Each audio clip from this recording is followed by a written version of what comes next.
Hey community, this is Dr. Hugh coming at you, and today I have a webinar on leaky gut and concussions. And if you're out there thinking, hey, I've never had a concussion, we're not talking concussions where you're knocked out. We're just talking any kind of traumatic injury on your brain. So what would that look like? That could be a motor vehicle accident. So there's probably a 100% chance that if you're watching this, you've been in a motor vehicle accident.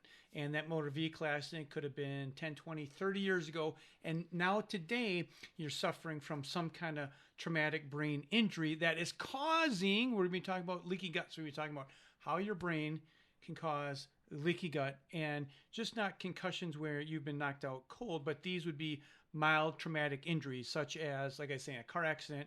Could be that you played some kind of sport for a long period of time. Maybe you played soccer and just hitting the ball playing soccer. Maybe when you were a kid, you were at the playground and you got thrown off the playground and bumped your head. Maybe you fell on some ice and hit your head really hard. And this is affecting you 10, 20, 30 years later right now, where it's affecting your gut.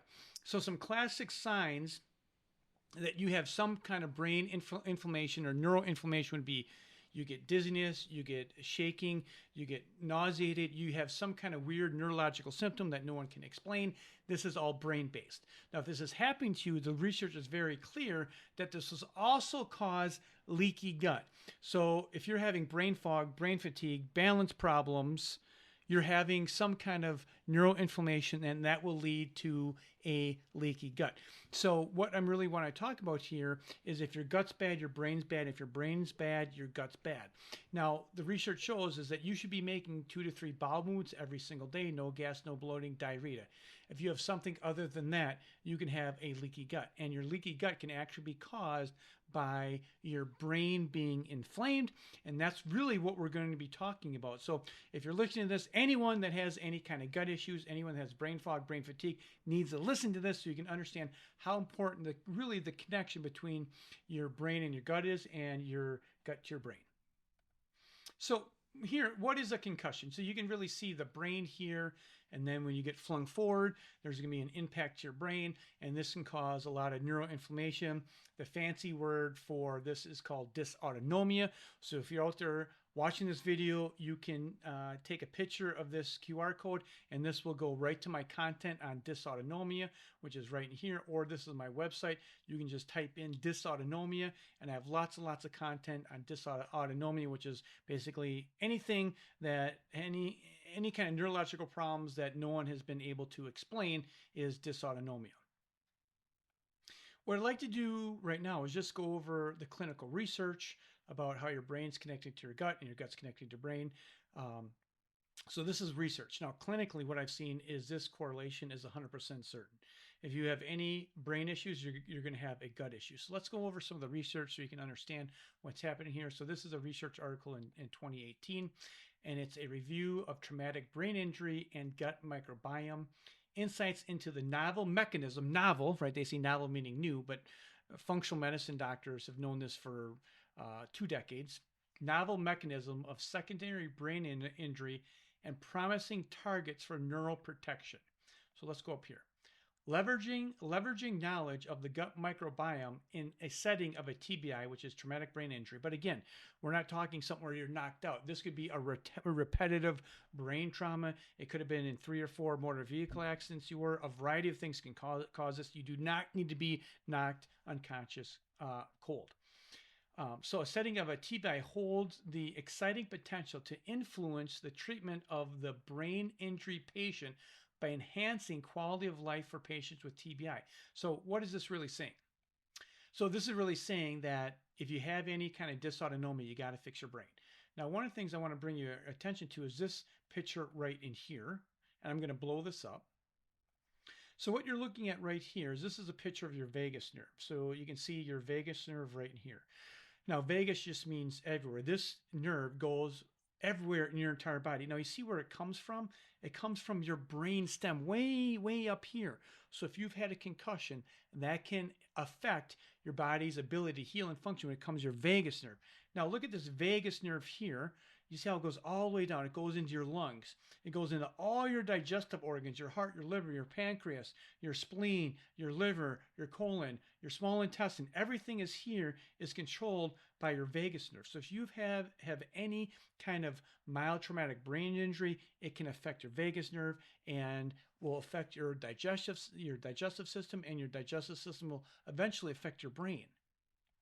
So here's just another visual about your vagus nerve. You can see how it comes up here in your brain and then goes to all these organs. Now here's what it says.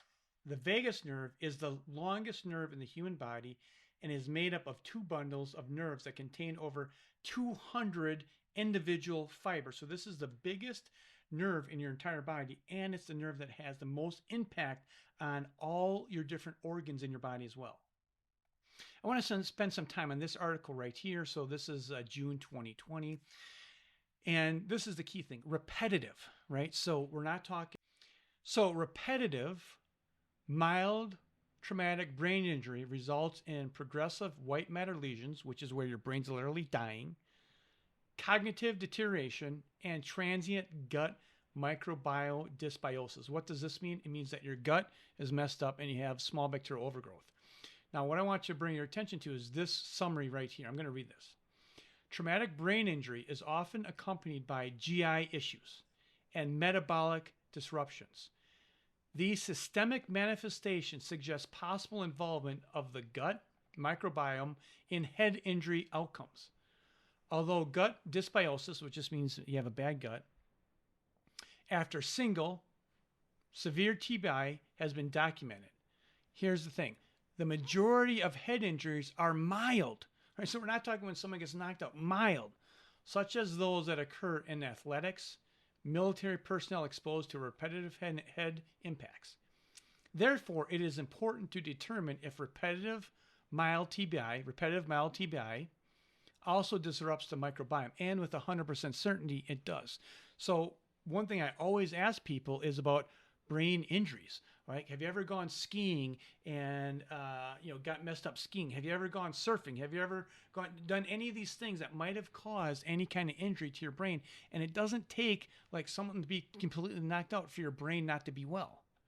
Here's another research. It says traumatic brain injury can lead to severe physiological complications, including GI dysfunction.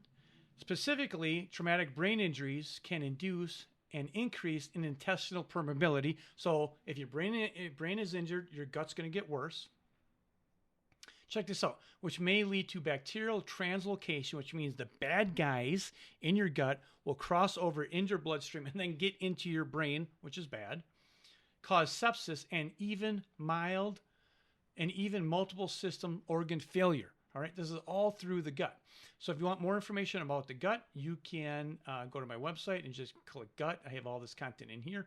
Or you can take a picture of this QR code and we'll send you to this content. Okay, what I want to show you right now is what your gut actually looks like under a microscope. So when we talk about your gut, we're talking your small intestine. Your small intestine is basically 36 feet and it's only one cell thick. So imagine that between the outside and the inside, it's only one cell thick. Now, if you cut your finger, you have to go through like 10,000 skin cells before you hit blood. That's not how it works in the gut. So you can see right in here, this is the blood flow right in here. This is your bloodstream, right? And then here we have your gut. Now, right in here, we have, it's one cell thick. So you can see in here, this is basically, it's one cell thick, right? And then on top of this, look at what we have right here. This is what we call the mucus layer. This is very, very critical. It's like your tongue. If you ever had, if you've ever had not enough saliva on your tongue, it's very, very comfortable. So in a normal, healthy gut, what there is there's mucus. There's saliva on top of these things right here, which are called your microvilli. And then between that, you can see this right in here. I'm actually going to blow this up. Okay, this is better. You can see in here, you see these things are the tight junctions right in here, and then you can see the mucus right in here, and then you can see the food particles. So this is a normal, healthy gut. Now, when you have brain dysfunction, when you've had some kind of mild cognitive impairment, all the things that we just discussed, look at this. Look at the saliva.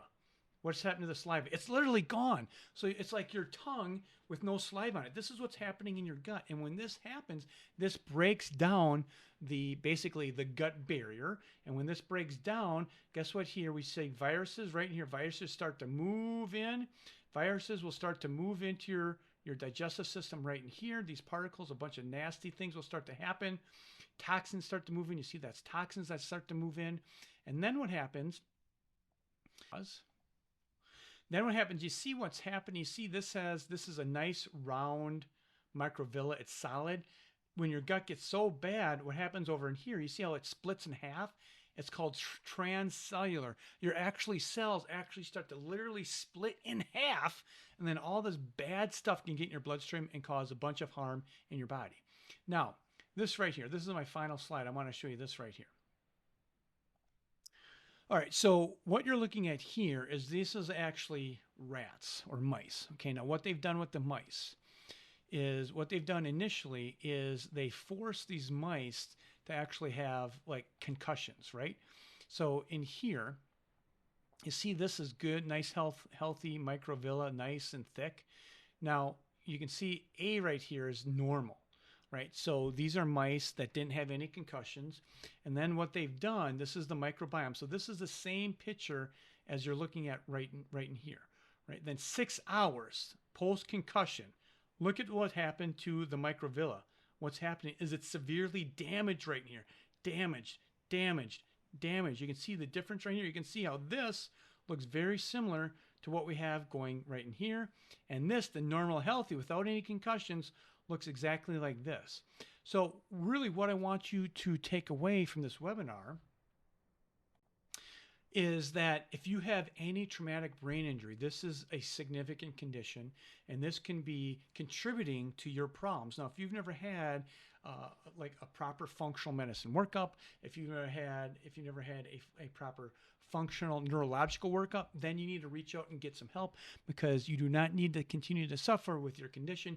You just need the right skill set from a provider that knows what they're doing. So if you have any questions, feel free to reach out. Take care. This is Dr. Hugh.